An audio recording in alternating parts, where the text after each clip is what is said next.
Right, Mark, welcome to the podcast. Lovely to be here. Thank you for joining me. You're not far from Derby, being in Burton. Welcome. So, Mark, you're an actor, you're a producer. Yeah. You discovered, or you found, or you worked with James Corden. It wasn't difficult to discover James. Yeah, exactly. But that's a great thing because he's doing massive things at the moment. So you must be proud, right? Incredibly proud. Yeah. Incredibly proud. So the reason why I wanted to get you on the show, because this is a business mentor podcast, I think acting along with sales, there's a link there. Yeah. And I think for my listeners, I want them to just understand a bit about how acting plays such a big role in sales. Sales is important in any business because it drives revenue. Yeah. Now, whether you're storytelling on a video or you're doing face-to-face or you're stage selling, it all links. Well, this is the point, and I think we've discussed this before. I think that the most important part of acting, and we have discussed this.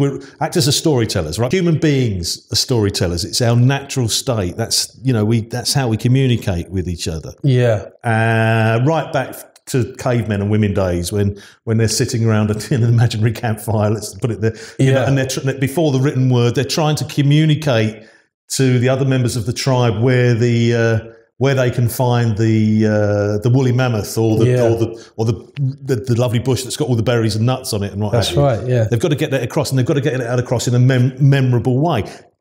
The actual survival of the tribe depends on their ability to communicate with each other. Yeah.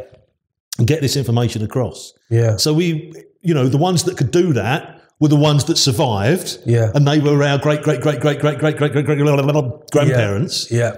And we've inherited that. We are naturally an animal that can communicate. All of us have it. Yeah. Because we wouldn't be here if we didn't. The ones that couldn't do that, they died and they didn't reproduce and they didn't have any children to. So the ability to communicate has absolutely been critical for the entire history of mankind. Yeah. And whether you're playing Hamlet and telling a story in that very highbrow way, or you're actually trying to make a sale in a boardroom somewhere, essentially it's exactly the same thing. What you're trying to do is you are trying to communicate your message. The key to any acting is, for you to understand what you want. Yeah. Okay, and to believe in what you want. So if you've got a good product, that's a great product that's going to solve all sorts of problems for people, then that's what you've got to communicate to them. You've got to say, I'm going to change your life, and it becomes easy. Yeah. Who could be an actor? What type of people are best actors? What type of people are best salesmen? Everyone is an actor. If you look at kids, if any of you have got kids or had kids, you can remember what they were like, what you were like when you was a kid. Yeah. You're playing cops and robbers. I've got 2 kids of that age. Yeah, exactly. Yeah. So running around the house, every kind of imagination that you could possibly have happen. My little girl who's nearly 7. You listen to her playing with her dollies on her own. She has these enormously complicated conversations between them, social interactions between them. But what happens is with most people is that they get to the age of about 15 and society says, well, it's about time you grew up. It's about time you just chose one character. Yeah. And then you've got to be that character for the rest of your life. And that is something that the vast majority of the population go along with. They don't realise they're going along with it. They don't realise they're acting still, but they're just acting that one character. When they get up in the morning, they're very comfortable with that character that they've been playing for the last. Well, don't you think that makes your life boring then? Being freer, being more childlike in life is good fun. Imagination is a wonderful thing. But the thing is that all of those people they still want it. They don't realise they still want it because they watch Lord of the Rings. They'll watch all sorts of movies. They'll go to the theatre. They listen to radio. They read books. So their imagination is all being stimulated all the time. But it's just that they need to. If they want to get into acting, they need to understand that they can do it and they did it when they were young and it's just a case of learning that again. Yeah. And if they want to be a good salesman and they want to be a good businessman, good communicator in that respect, it's learning that, they come from a massively long line of communicators. They must do, otherwise they wouldn't be here. Do you know what I mean? So storytelling is the key to business, key to acting, key to everything, getting your message across. Yeah.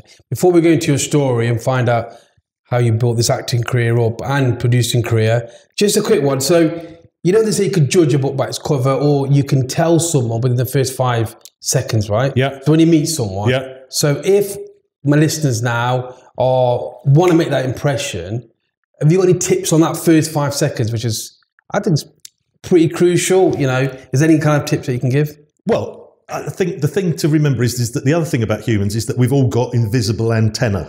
Yeah. And if something doesn't make sense, these antennas start twitching. So if you're a bad actor, or no such thing as a bad actor, but if you're doing something that you don't believe in, the person's brain will be going, there's something that doesn't quite calculate here. You know, subconsciously, they don't know that that's happening, but they'll be thinking, there's something that's not quite right here. I'm going to protect myself. Okay, and so without realizing it, they've put some barriers up. Right. So the trick is to make sure that you're always doing what you believe in, right? So you're acting in a way that's entirely natural to you. So you're not faking it. You're trying to be something. Exactly. You know, that's a really difficult thing to do, because people will pick up on that. So when I'm teaching acting, I'm kind of saying to people, remember what your character wants. Yeah. And it's the same thing with the salesman. You know, the salesman that comes in that says he isn't a salesman, people are going to go, it doesn't quite compute. Do you know what I mean? So you're there to sell. So look, I'm here to tell you about this brilliant product and get in with it. If you're there to, I don't know, if you're there to chat a girl up or a boy up or whatever, you know, make sure that's there. Say, you know, I think you're gorgeous and I would like to go out with you. So I'm going to put a lot of effort in over the next 10 minutes to convince you to go out with me. There's two things that are going to happen there. Right. But one is that they'll feel incredibly flattered about it, I suspect. Because George Orwell writes about this very interestingly. In a book called, I think, Keep the Expedition Flying. Okay. It might be Coming Up for Air. One of those two stories. But anyway, the point being is that if you're a salesman, you know, I've got a brilliant product and I'm going to solve so many of your problems. Here we go, you know, and rather than going, oh, really sorry for being here and wasting your time. Thank you for seeing me. Do you know what I mean? Because that will come across. You're right. And I think if we I think sales, I was on my last podcast with Patrick, but Dave and I completely agree with him. Sales is maths, right? Yeah. So what happens is, you're right, you be yourself, but hit enough numbers. Yeah. You know, I think what salespeople tend to do, they focus on that one lead, one client, and put their effort to try and be what they want to see.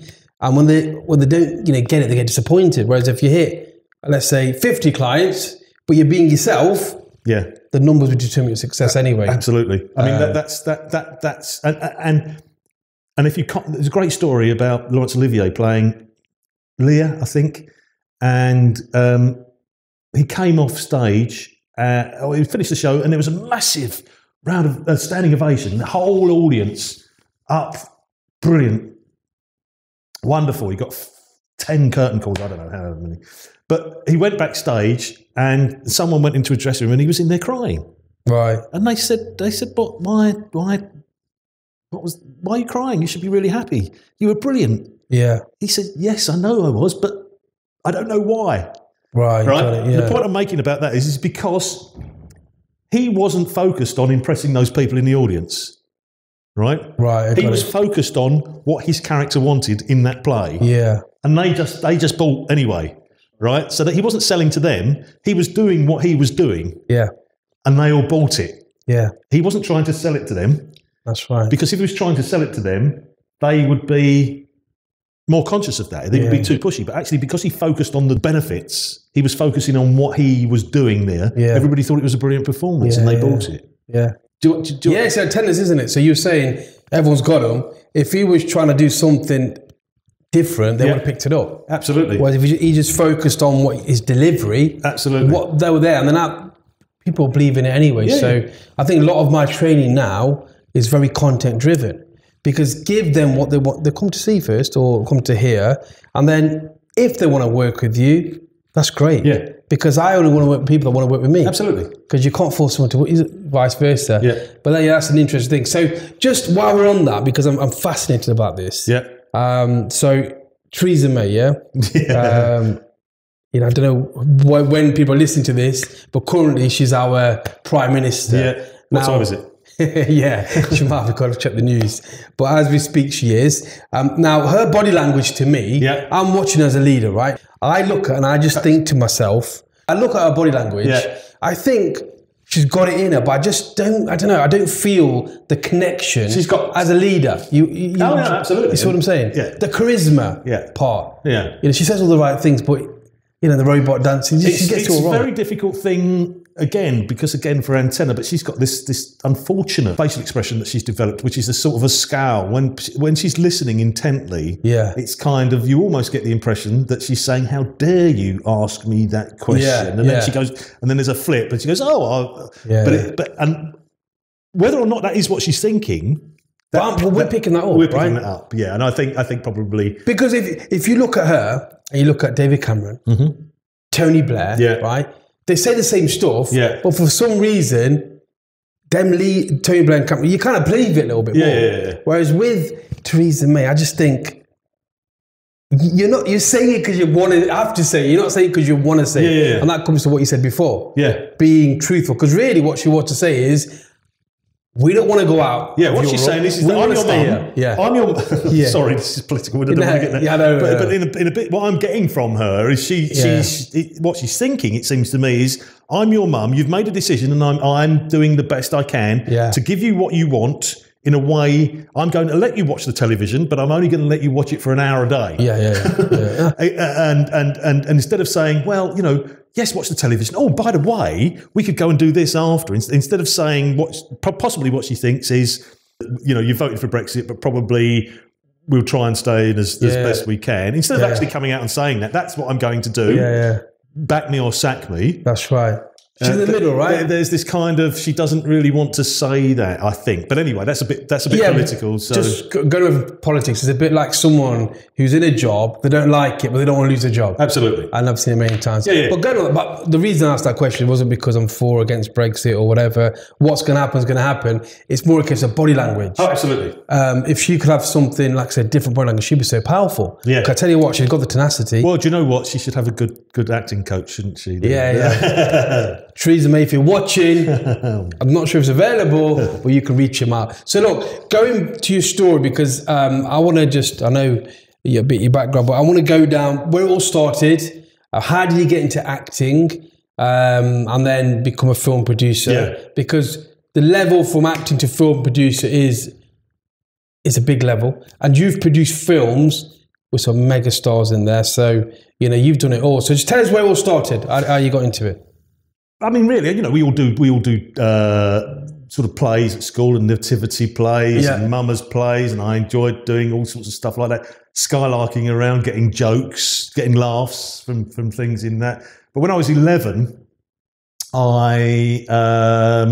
it's a national radio station now, but it was just based in London. It was called Capital Radio. It still is called Capital FM now. Capital FM, yeah. So, but they were just a London radio station. And I wrote to them and I said, "Can I be a DJ on your station, please?" Yeah. And madly, they wrote back and said, "Okay, we'll come, cheeky sod, come in and have a chat with us." And so my mum, God bless her, she took me on the tube up to Warren Street and where Capital Tower was.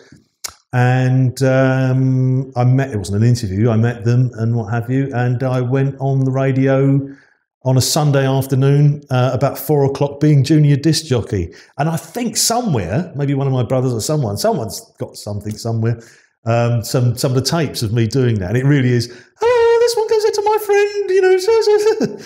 but that's where it's kind of started off. And then when I was sort of, 18 and that, I started doing DJing in nightclubs and stuff and that kind of thing at the Epping Forest Country Club, if any of you can remember that. And we were there giving it, "Oops, up, surge ahead." We were so cool. I like that song. It's good. Yeah. But then I wanted to go legit, as they say, so I went to drama school and spent 3 years training to be an actor.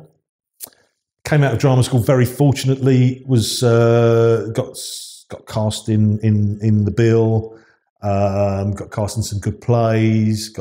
I was very lucky because when I was younger, Sir Derek Jacobi, the lovely Sir Derek Jacobi, helped me enormously in my career. I met him when I was doing amateur dramatics, when a junior theatre group.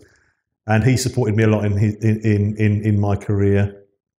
Gave me a part at the Chichester Festival Theatre and playing opposite Leo McKern. I don't know if anybody remembers Leo McKern. He was wonderful, Rumpole of the Bailey, fantastic actor. So I've had an opportunity to learn from. I was really lucky in that I had a mentor of sorts. I had many mentors. Working with John Thor, my God, I mean, he was my idol. I did Cabinet QC with John Thor, and then I did a big sort of spy thing called The Waiting Time, which is great. I loved that. I played a soldier in that. Where was that? Is that on TV or program? It was TV. Yeah, that was. It was a Gerald Seymour novel for people that know Gerald Seymour. But I think the person that had the biggest influence on my career and helped me out a lot was Sir Derek Jacobi, because I met him when I was a relatively young amateur actor, and we'd won a local drama festival. Right. And Sir Derek presented the awards. He wasn't Sir Derek then, but he presented the awards. And I kept in touch with him, and he really, I was sort of tugging on his coat jacket, if you like, saying, oh, what about this and what about that? Will you help me? It wasn't quite like that. But anyway. Yeah.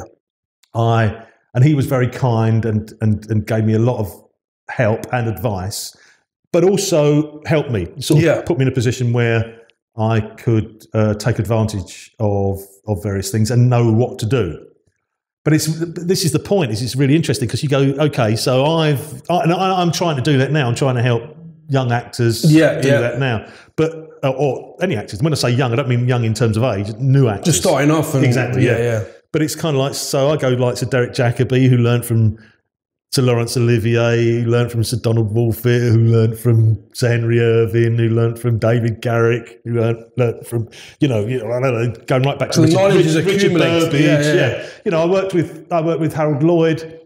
Harold Lloyd, they're doing these fantastic comedy routines, and you just watch these people and you don't realise that he learnt this from Charlie Chaplin, And so this is the thing about mentoring is that you can take all of that information that people have been there, done it, got that information from the past, applied that to their own experiences, and filtered it a little bit more, and then are able to pass it on to other people who can do exactly the same thing with that. Do you know what I mean? And that's why mentoring for me is such a big topic, because it helped me so much in my career and journey. And you're right, what people don't realise is that knowledge has been passed down from the mentors of mentors. And that's why it's very hard to find a good mentor, because where are they? It's hard to find because they keep the knowledge. They're not really out there teaching it as much. No. And to find it was quite difficult, hence the reason for the program. But once you get the right mentor or the right program, it can really accelerate. Yeah, absolutely. It's years of teaching. It's critical. It's just that, and I find it now when people say, "Oh yeah, do you know what? I spoke to you about this," and about 4 days afterwards, I realised what you meant. You know? Exactly. And I think, oh, really? That took you that long and then I remember myself. My principal at drama school was a lady called Sorrel Carson. Yeah. And she said to me, she said, "Mark, darling, don't dream about it. Yeah. Larry never dreamt about it." And I didn't know what she was on about. Yeah. But actually, and it took me years and years. And of course, what I realised is that, you can sit there on your sofa and say, "Oh, EastEnders, I'd love to be in EastEnders. I'm going to be in EastEnders one day." And then you sit there the next night and you watch EastEnders and you say, "Oh, yeah, I'd love to be in EastEnders one day." Before you know it, 50 years has gone by. Yeah. And you've never had a chance to do it. And that's dreaming about it, right? There's two differences, isn't there? Absolutely. That's being a wannabe. If you're a bee, you actually, after the second night, you get up off the sofa, you find out how you can become an actor, you can find out how you can do anything. I'm just talking about acting a little bit. Will Smith put this video and it went viral. Exactly the same point. He says, "I get told so many times, Will, I want to be like you. Will, I want the success." But it is 99.9% of people don't want to put the work in. No. They don't want to hit that treadmill. They don't want to do what it takes. And that's the difference between wannabes and bees. Exactly. Because Will Smith, yourself, or even me, at what level we're at the moment. So what I'm trying to say is, it's the actions you take. Absolutely. 100%. And no one's got anything better. We've all got the same attributes, right? In a sense, with skills, physical skills. It's the people who take the action step. Absolutely. We've all got our own unique skills, right? Yeah. So there isn't, regardless of what you've been given, that's unique to you, and that's what, as an actor, you want to see. You see all these people, sort of this trend. I mean, there's a trend, especially with Instagram and stuff and everything, and you see all of these sort of trout pout faces and everything, and everyone wants to look the same and everything. But actually, you get 100 headshots when you're casting the film, and everybody looks the same. And then one comes through, and it looks like James. Yeah, he doesn't look like anybody else. Do you know what I mean? It's kind of like, and he's not trying to hide. No. And he comes in and he's entirely himself, right? Yeah. And I talk about, and I think I've talked to you about it, about the 4 stages of learning. Yeah. Which for me are key, and everybody's kind of got to go through this. Do you want me to tell us. Okay, so basically this is the 4 stages are the first stage is unconscious incompetence. Right. Okay. You don't know what you're doing wrong. Right. Okay. You don't know you're doing anything wrong. Yeah. So and if you equate it to a driving lesson, it's kind of like, a little bit about, that cars work. They move people from A to Z, and there's a steering wheel and that, but that's all you know. The next step is conscious incompetence, which means that maybe, you go for your first driving lesson, so the driving instructor tells you what to do and everything, but so you know what to do, but you can't do it. Yeah. Then the next step is, and I'm racing through this, but the next step is conscious competence, right? So that's the kind of at the point where you take your driving test, where you've got to really, you can get the biting point, and but you've really got to make sure you're doing it. You have to really think about it. Yeah. And then the 4th stage is the one that we all want to get to in to become an expert at something. Is unconscious competence, where you can just do it naturally. Yeah. And that's in driving. That's the point where where you've driven somewhere and you get, and you think, oh God, I can't remember any of that journey. And you think, oh, I wasn't concentrating, but you were. The part of your brain that was concentrating, was concentrating on it entirely. And if there was an emergency, it would have called your conscious mind back into that thing like that. But the point is that it's almost like, don't worry about this. I can do that. And as an actor, you kind of have that thing. As a good salesman, you kind of have that thing, because you are saying to people, look, I'm not selling you anything.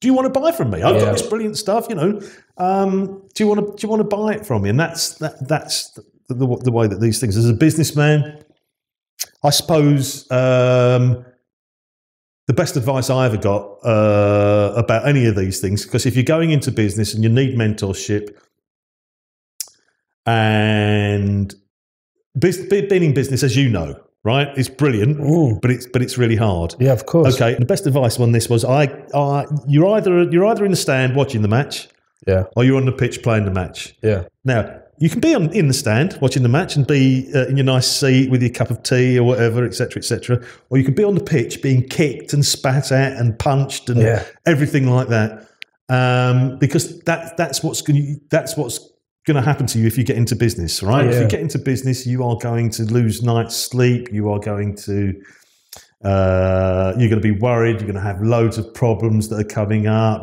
that you've got to deal with every day. But you've got to remember that actually you're on the pitch. It's you there. It's you. You're a player, and that's the thing that unconsciously motivates you, if you like. Because if that puts you off, then that's a problem. So you've got to relish that fight. Yeah, 100%. And I think having a vision, which we talk about, is that shining star, right? So when you're having your tough moments, you're looking at it thinking, that's where I'm going. Absolutely. I think a lot of people in business, they go into business not knowing what they really want. And they go round in circles. Yeah. And you get spat at, you're getting punched, you're getting kicked, and you're thinking, well, where am I heading? Absolutely. And that's important. But you're 100% right. There's 2 options. Being an entrepreneur is great. You can change lives. we're in a position where we can teach people now, but, you know, roll back all the stuff that we've been through, you know, you could probably write thousands of case studies, you know. You know, but they're all good, right? They're all good. It's part of the journey. Not now, when you look back on them, you know, when you've got, you've got, oh my goodness gracious, I could tell you some stories that are just hair raising. But you get through part of the journey. You get through them, and you know, I did a play years ago, and the theme tune of the play was "What doesn't kill me makes me stronger." And that's incredibly true. You know, but coming back to what we were saying, the whole theme of this, what I'm talking about, if you like, is that mindset. Is knowing what you want, right? So knowing what you want on a macro level, knowing what you want on the micro level. It's having your eye on that star, and it's having your eye on the next step to get to that star at the same time. There's a great book called The Slight Edge, and I recommend anyone reading that. And that talks about it's the daily steps. You know, a tree which is 100 years old. You look at it; it's over years. It's grown slowly, watered. I think what we want to do, we want that big tree the next day. But Start Edge is about doing 2 little steps every single day and add it towards your goal. And then you build that momentum where it's like automatic. Absolutely. You're not, you know, it's just, I'm going to do it. I'm not even going to think about it. Whereas if you keep looking at that bigger hole, that big, massive, you know, whole goal you want to get over, it's difficult. Well, I mean, look, so if you take a specific for me, when I was at drama school, you had to learn to speak RP, which was received pronunciation. It's almost the Queen's English. It's not quite the Queen's English because the Queen at that time spoke a thing called hyperlect. Basically what it is that, as you know, it's all of the open vowel sounds. And I was born in the middle of London. Why do they use... So you know when they talk posh, so are they taught to talk that way? You know, because So they're taught, that's the way, okay. So the Queen would, at that time, the Queen used to say things like heis instead of house. So and that was hyperlect. So that went to the extreme, if you like. Right, got it. But what RP tries to do is and RP, if I've not said it, is received pronunciation. RP tries to make everything neutral. Okay. So it's a neutral vowel sound. Right. And then we have the articulation going with it to make sure that we are... So it's posh, we can understand it. Well, it's not posh, because, as I said, posh is wrong, because posh is heis. You know, and so that's too wrong. So house, and you know, as we've done, it's O-O-R-A-E, which is they're the kind of open sounds. Now I couldn't say, coming from the middle of London, every sort of dialect, you know, from coming from around here, it's people say young man and various instead of young, or tongue instead of tongue. But my one coming from London was or.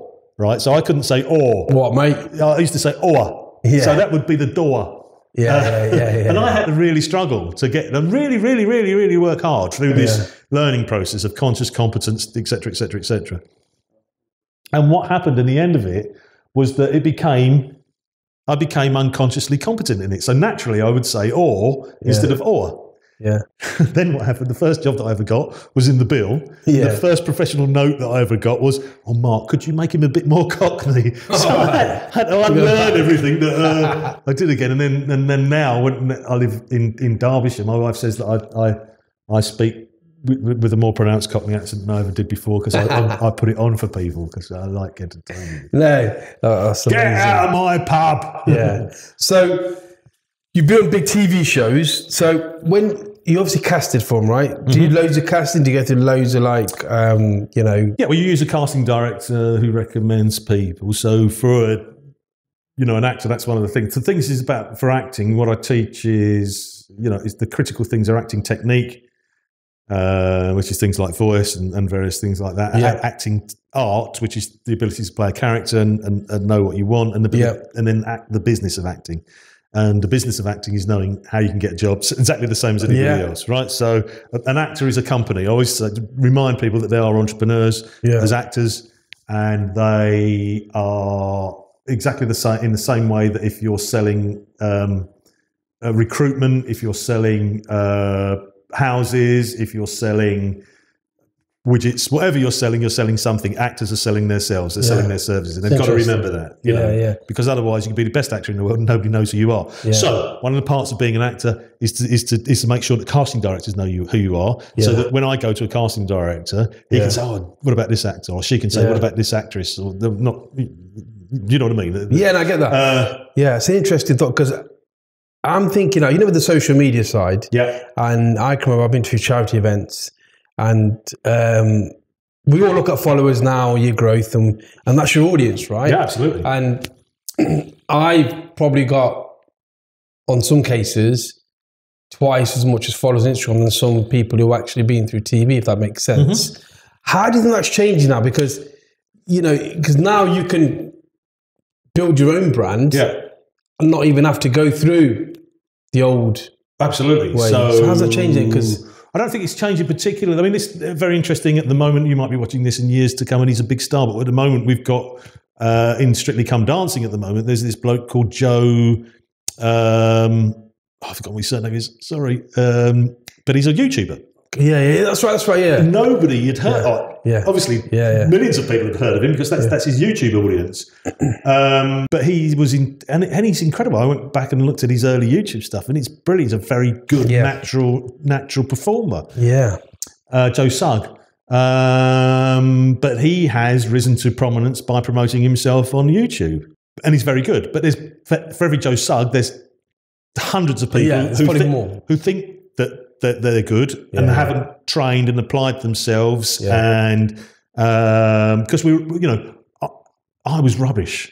I want to tell you about Gary Oldman. Yeah, right. Gary Oldman was just won the Oscar, or a little while ago, won the Oscar for his performance as Winston Churchill in The Darkest Hour. Yeah. Now Gary Oldman auditioned for RADA, and he failed the audition. And they said, "You can come back next year, Mr. Oldman, if you want to, but we'd advise you look for another career." Wow. Yeah? So he said, "Right, no, I'm going to show them." Yeah. He carried on. He dusted himself down. He had some more private tuition. He worked hard on his craft. Yeah. The next year, he went to another drama school, got accepted there, and then however many years after, he wins the Oscar for Best Actor. So that's persistence. Absolutely, and we've all got that. Definitely. In your career, in everything. That's the key. Don't ever believe that someone is special, that someone has had, they were born on Mount Olympus with special gifts or anything. They're exactly the same as you are. Their gift is their tenacity. Their gift is their belief, and their gift is the fact that they actually get up off the sofa and go and do it. Yeah. Rather than dreaming about it. That's their gift. Yeah. And you've got to have the drive.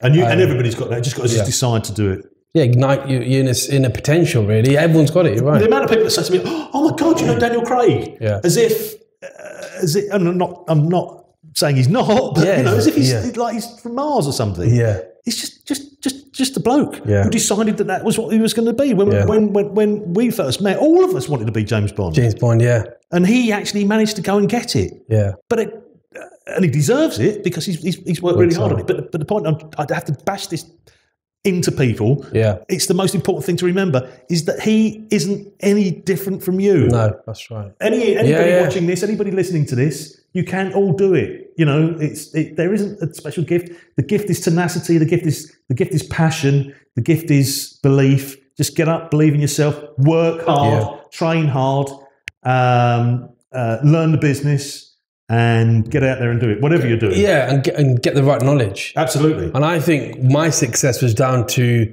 right knowledge, getting the right mentors, and then going hard at it. Because you want to go down the right path, right? Yeah. You don't want to be going backwards and pushing backwards. So where you can, absolutely. Don't reinvent the wheel. No, exactly. And that's what mentors do. All mentors tend to do, for me, just say, right, they pick out the blind side. Yeah. Have you seen this? Have you seen anything? Great, that's all you need. Because you all know, looking back at your career, is the simple tips that they gave to you, and you thought, that was a great tip. So it's good. So you've had some big plays. You've done some. So James Corden, right? Because obviously he's everywhere at the moment. Yeah, he's absolutely everywhere, and I love the guy. Yeah, because I like just the way he is, what he is. We're going to get him on the podcast. Yeah, we're getting on We're going to the aim to get him on a podcast. But, you know, we'll look at him now. Yeah. With his, you know, his carpool karaoke, isn't it? Yeah. Millions of billions of probably views now. But you knew him from the start. Yeah. So for anyone starting a business or starting anywhere, you know, tell us a bit about him. So how did you discover him and how did it work? So James worked with a friend of mine who isn't with us anymore, and a chap called John Barlow. I'm only mentioning him because he's passed away and he's a very good actor. Yeah.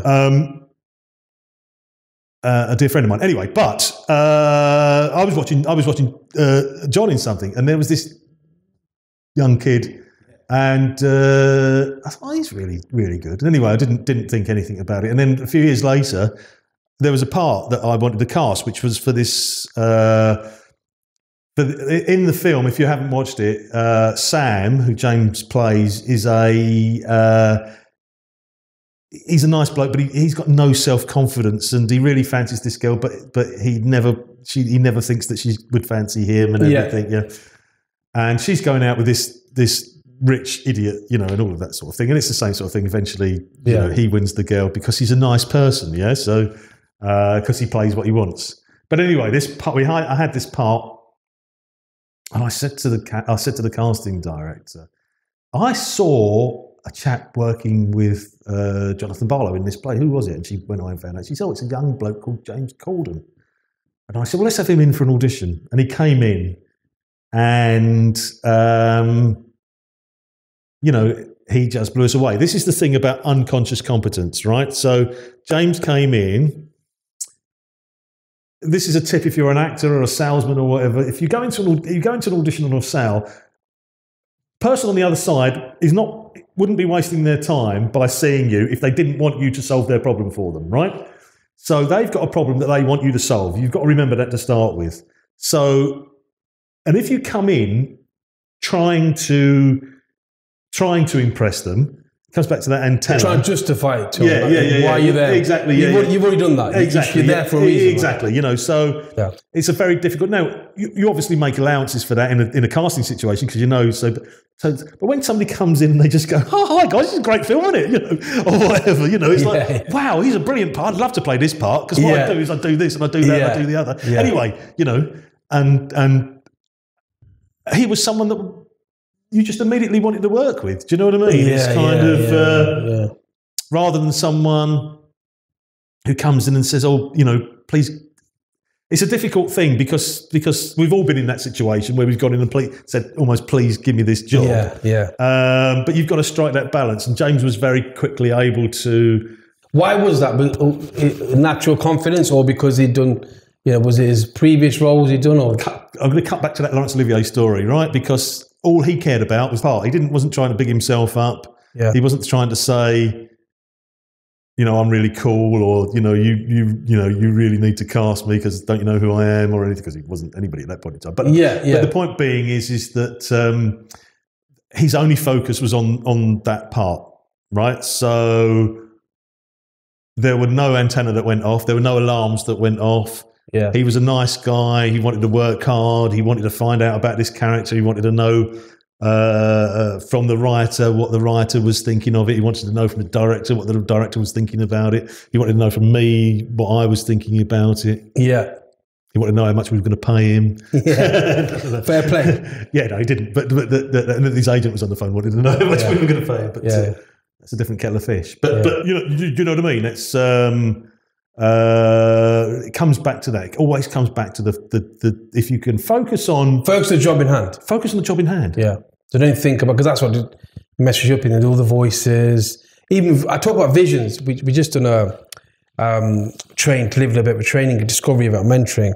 And the first thing I say about is when you do your vision, think big.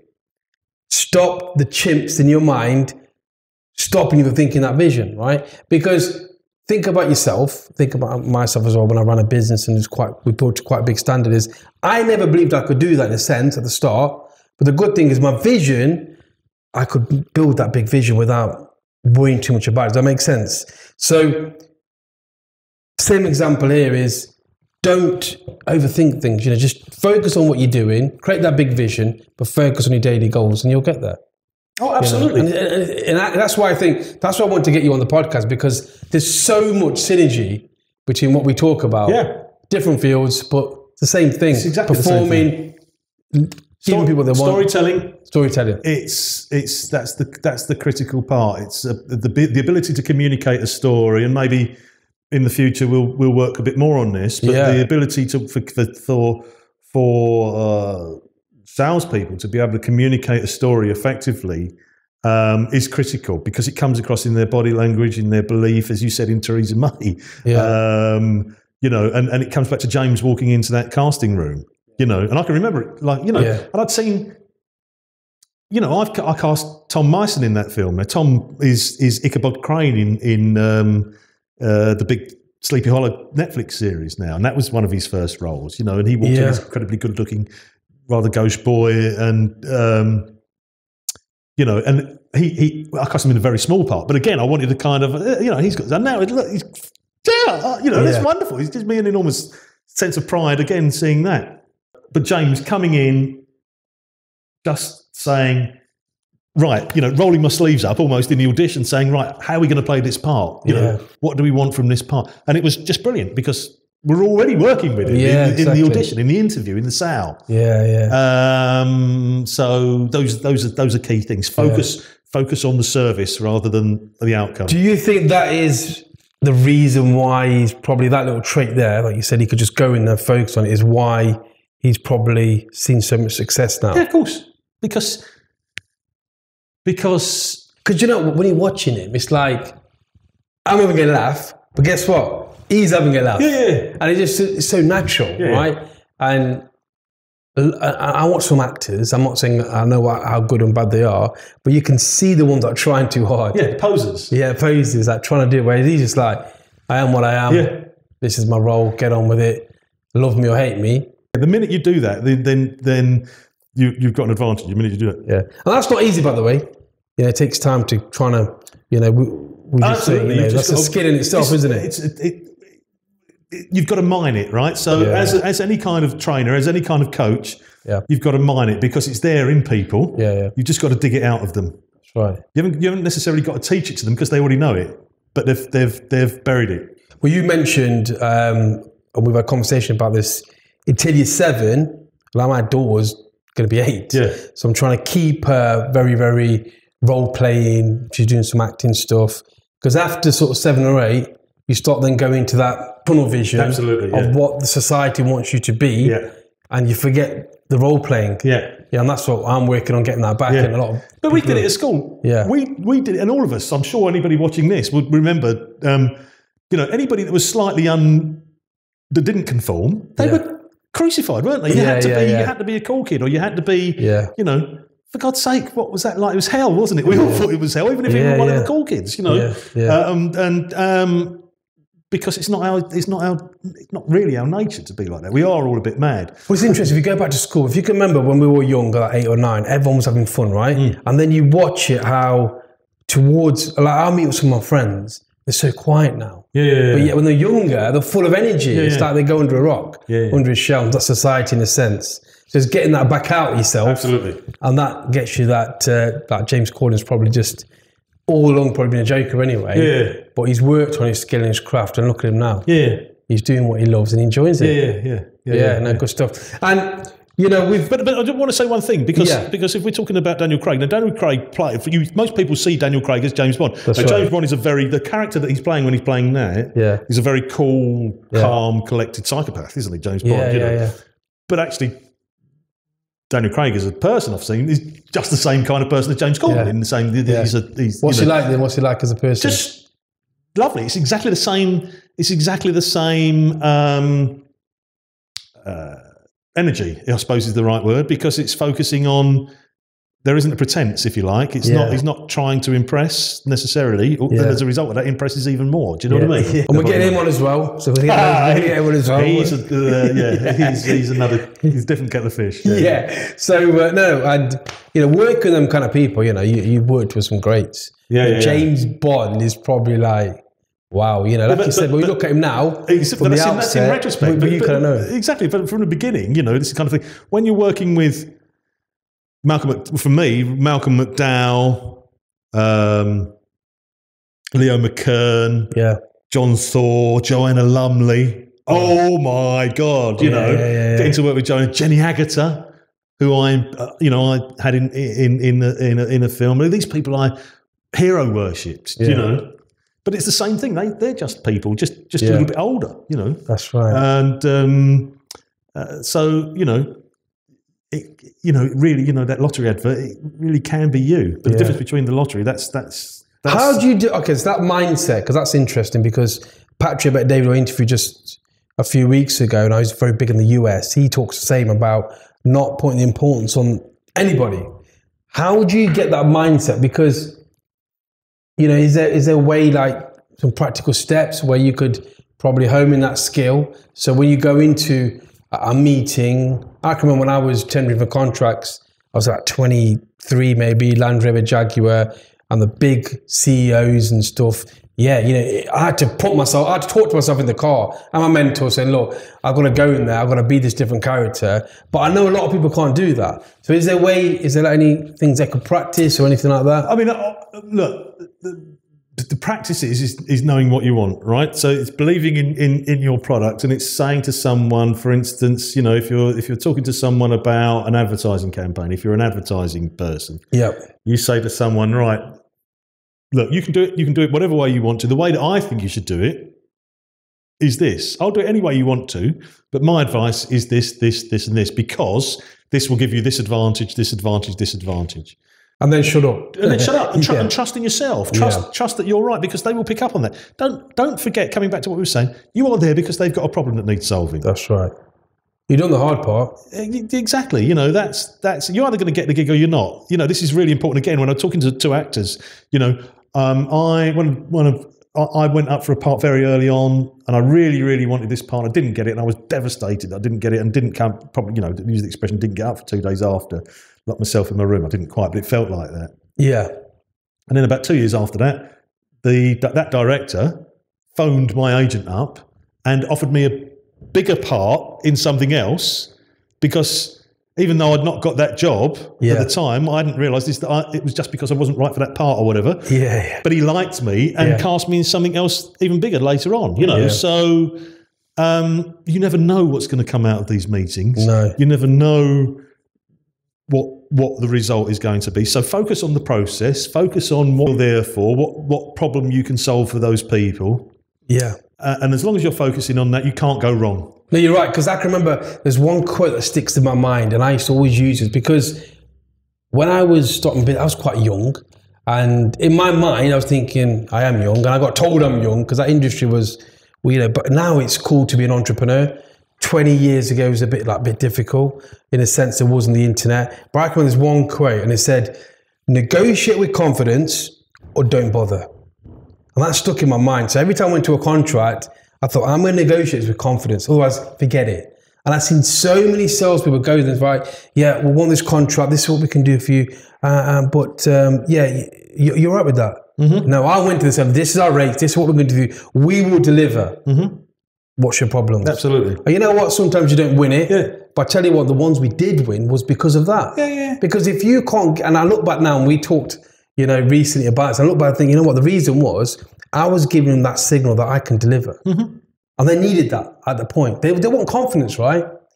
Yeah, so that's why the link is always there. So you talk about James, that's it. You know, coming, is this, you know, he's already Sam. Yeah. He's already taken that on. Yeah.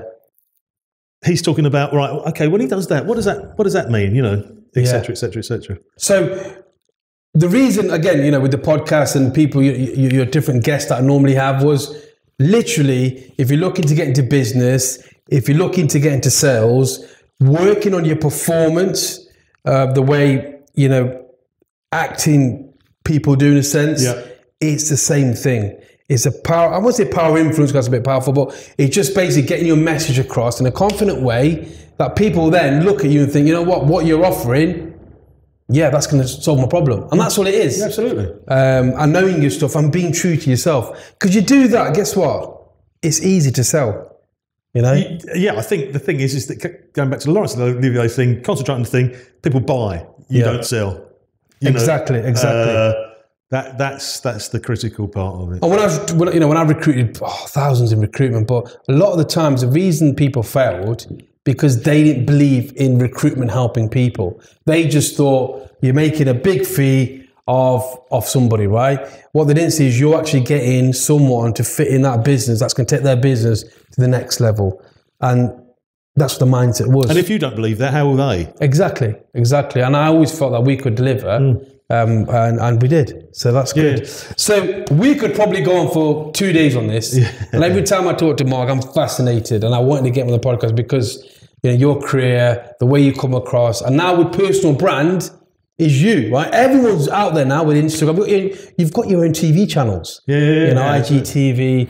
Our YouTube channels will be launched soon. So I think this topic's getting bigger and bigger. Yeah. And, I don't know, I'll be talking to a producer, a director in my podcast, but that's opened my opportunities up. So I always ask my guests, any mentors, I know you've mentioned some anyway, you can shout them out now, as in who's helped you in your journey and really helped you become who you are. You can shout them out. Well, obviously, Sir Derek Jacobi was the kind of first one there. And probably everyone that I've ever worked with in terms of a chap called Alan Niblo, who is at Vertigo, producer, learnt a lot from him. People that I've employed, I've learnt a lot from. Yeah. Over the years. Kevin Williams, in terms of raising money, he's not with us anymore again. But when you're going out and to make a film and you've got to raise £2 million, oh my God, how am I going to do that? You know? And when I first started, crikey, the first £1,000 that I raised, I was thinking, God, this is great. And then, and then you get to the other end of the spectrum where you've got someone putting in huge amounts of money and you feel massively responsible for that. And that's what I'm talking about, being a player, because if you don't want that responsibility, don't get in the game. That's right. But that's what, if you want to do it, that's what you want to do. So everyone that I've ever worked with has been a mentor in some way, but some have been bigger mentors than others. Excellent. And to find you, Mark, where can people follow you, find you? So the acting coach. One thing I wanted to talk about very quickly was that when I was going to drama school, I don't know if I've ever told you this, that I had when they do the audition, they ask you, it caught me by surprise. They said, they ask you questions like in any interview. They said, where do you want to be in 30 years' time? Yeah. Right. And I said, Jay, on the podcast. Yeah. Well, no, but this is it. Yeah. They said to me, where do you want to be in 30 years' time? And I said, I thought, everybody's going to be saying that I want to be at the RSC. Everybody's going to be saying I want to be my own television series. I thought, I can't say that. And I said, I want to be teaching people. I want to have been a successful actor, and then I want to teach other people to be successful actors. And that's where I am now, in a sense. Yeah. So if people want to find out more about me and what I'm doing, and how they can start their careers, at the moment, if they go to www.actingacademy.org, there's a free trial there at the moment, so they can come along. It's all online tuition, and they can find out for a fraction of the cost of literally for 100th of the cost of drama school. They can start to find out about what it's like to be a professional actor and how they can become one. Yeah, and I've worked with Mark, and his work is amazing. So, I would check that out, because there's not many people doing that. And check the academy out. We'll put it in the show notes so you can click down on the link.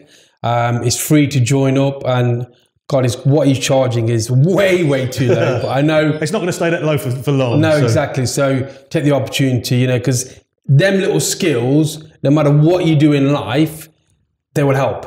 Yeah. Whether you're negotiating your, deals with your car, financing, anything, it's just skills. Absolutely. And we're going to, at the moment, the one I'm doing at the moment, is focused on the end result being becoming an actor. We are going to do ones in the future where we're focusing on public speaking, and we're going to be focusing on, corporate life and how sales and et cetera, et cetera, et cetera. So these are critical things. Yeah. And you can benefit enormously because people, don't buy products, they buy people. 100%. People buy people. Whatever you do, absolutely. People buy people. And that's the most important skill. And that's why, me and Mark talk regular. Some great things happening in the future. I'm excited. I'm excited with your academy. I think it's great. I think it's going to help so much more people. I want to thank you for coming on the podcast. My absolute pleasure, sir. I know you've just come from a media interview, so you're going to be in the paper very soon. I'll share that link as well. Yeah. But it's great. Thank you. Thanks for having me.